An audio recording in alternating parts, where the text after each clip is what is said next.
రేవంత్ ప్రభుత్వ నిర్లక్ష్యంతో యావత్ తెలంగాణ ఇప్పుడు మంచం పట్టింది. అసలే వ్యాధుల కాలం, ఆపై వరదల బీభత్సం, దీనికి తోడు పారిశుధ్యం పడకేసింది. పరిశుభ్రత జాడే కనిపించట్లేదు. ఇవన్నీ కలిసి ప్రజల ఆరోగ్యానికి సవాళ్లు విసురుతున్నాయి. విష జ్వరాలతో రాష్ట్రం అల్లాడిపోతుంది. Malaria, typhoid, dengue, chikungunya వణికిస్తున్నాయి. వర్షాలు ప్రారంభమైనప్పటి నుంచి విష జ్వరాలు మరింత ప్రతాపం చూపిస్తున్నాయి. పల్లె, పట్నం, ఏజెన్సీ ఏరియా అని ఏ తేడా లేకుండా ప్రతి ఇంట్లో ఎవరో ఒకరు జ్వర పీడితులై ఇప్పుడు కనిపిస్తున్నారు. ప్రభుత్వ, ప్రైవేట్ హాస్పిటల్స్ అన్ని రోగులతో నిండిపోతున్నాయి. పరిస్థితి ఇంత దయనీయంగా ఉంటే హెల్త్ క్యాంపులు నిర్వహించాలి అన్న సోయి ఈ రేవంత్ సర్కార్కు లేదు. కాంగ్రెస్ ప్రభుత్వం మొద్దు నిద్రపోతుంది. సమీక్షల పేరుతో టైంపాస్ చేయడం తప్ప ప్రజా సమస్యలను పట్టించుకునే సోయి ఈ సర్కార్కు లేనేలేదు.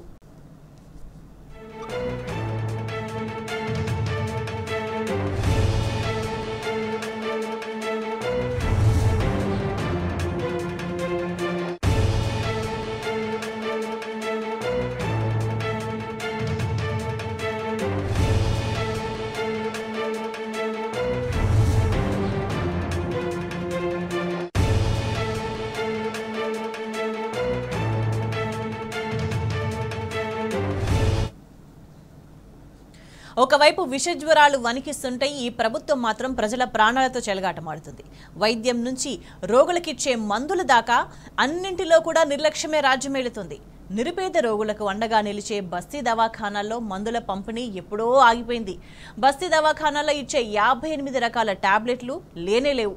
ఇండెంట్లు పెట్టినా మందుల సరఫరా లేదు. సర్కారీ దవాఖానాల్లో టాబ్లెట్లు దొరకట్లేదు. ప్రైవేటు మెడికల్ షాపుల్లో మందులు తెచ్చుకోవాలి అంటూ డాక్టర్లే సూచిస్తున్నారు. దీంతో జనం ప్రైవేటు ఆసుపత్రులకు వెళ్ళక తప్పని పరిస్థితి ఏర్పడింది. చికిత్స పేరుతో వేలకు వేలు ఖర్చు పెట్టాల్సి వస్తోంది.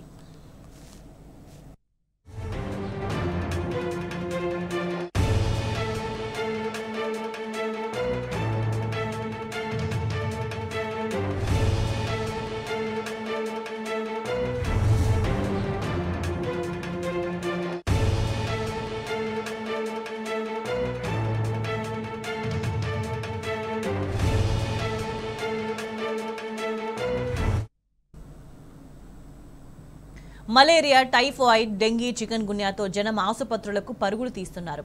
దీంతో ప్రభుత్వ, ప్రైవేటు ఆసుపత్రులన్నీ రోగులతో కిటకిటలాడుతున్నాయి. హైదరాబాద్లోని గాంధీ, ఉస్మానియా, నీలోఫర్ హాస్పిటల్స్లో బెడ్స్ కూడా దొరకని పరిస్థితి.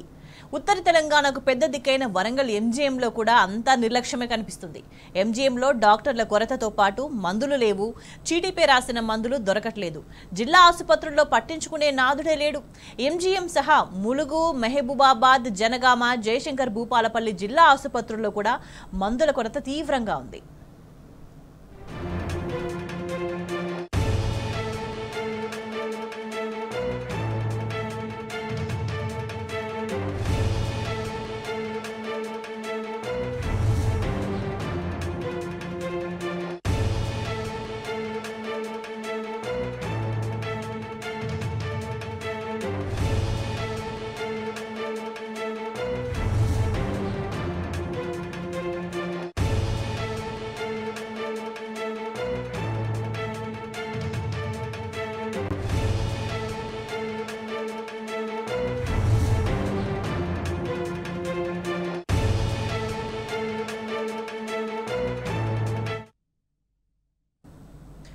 రాష్ట్రంలో విజృంభిస్తున్న విష జ్వరాలు, ప్రజా ఆరోగ్యం, ప్రభుత్వ ఆసుపత్రుల్లో మందుల పరిస్థితికి సంబంధించి టీ న్యూస్ వరుస కథనాలతో ఎట్టకేలకు ఈ ప్రభుత్వం కదిలింది. సీఎం రేవంత్ తూతూ మంత్రంగా రివ్యూ మీటింగ్ నిర్వహించారు. సమీక్షల పేరుతో కాలం వెళ్లదీయడం తప్ప ప్రజల ఆరోగ్యాన్ని మాత్రం ఈ సర్కారు పట్టించుకోవట్లేదు. నాగర్ కర్నూలు జిల్లాలో రోగుల తిప్పలే ఎందుకు నిదర్శనం. జనం సర్కారీ దవాఖానాల చుట్టూ తిరిగి విసిగిపోతున్నారు. ఎక్కడా మందులు దొరకట్లేదు. ఉదయం నుంచి మధ్యాహ్నం దాకా తిప్పుకోవడం తప్ప మందులు ఇవ్వట్లేదని రోగులు మండిపడుతున్నారు. సహనం నశించిన రోగులు చివరకు సర్కార్ తీరుపై నిప్పులు చెరుగుతున్నారు.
రకాల టాబ్లెట్లు రాసిండు, 2 ఐటమ్స్ ఇచ్చింది.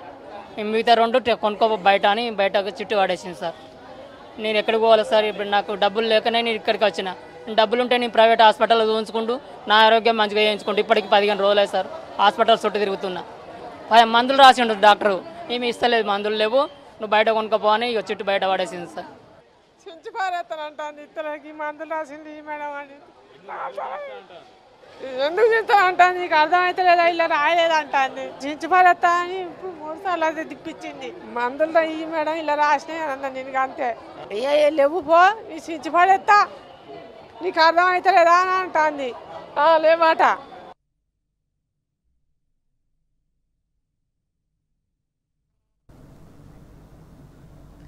ప్రభుత్వ ఆసుపత్రుల్లో మందుల కొరతపై సంబంధిత మంత్రి దామోదర రాజనరసింహ వితండవాదం చేశారు.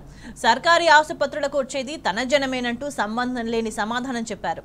వచ్చేది మీ జనమేనా, మరి వారికి మందులు ఎందుకు లేవు? మందులు ఇవ్వకుండా చికిత్స ఎలా చేస్తారు? రోగాలు తగ్గేదెట్లా? నా జనం అంటూ గుండెలు బాదుకుంటే రోగం తగ్గదు కదా, దానికి తగ్గ ట్రీట్మెంట్ ఉండాలి కదా. ఆ మాత్రం సోయి ఈ సర్కార్కు లేదా? అయితే వితండవాదం, లేదంటే డొంక తిరుగుడు సమాధానం. మరీ గట్టిగా మాట్లాడితే బుల్డోజ్ చేయడం, ఇదేనా రేవంత్ ప్రభుత్వ వైఖరి? ఇప్పటికైనా ఈ సర్కార్ తీరు మారదా? విషజ్వరాలు విజృంభిస్తుంటే సరైన చర్యలు చేపట్టాలి అన్న సోయి రాదా?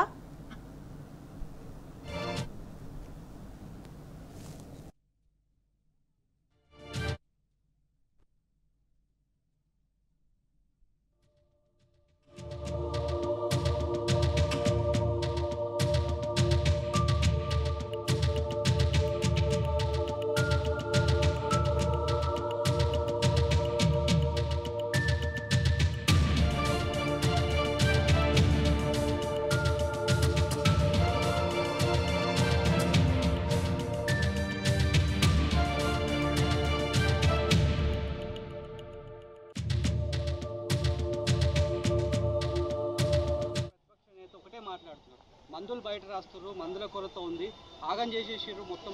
ఏం ఆగం చేయలేదు, దొరలెక్క పరిపాలించలేదు. ఇక్కడ వచ్చే హాస్పిటల్కు నా పబ్లిక్ దొర కాదు, దొర పబ్లిక్ కాదు. నేను తెలుసా ఎవరు నేను? ఎక్కడ పోతుంది దొర జనము?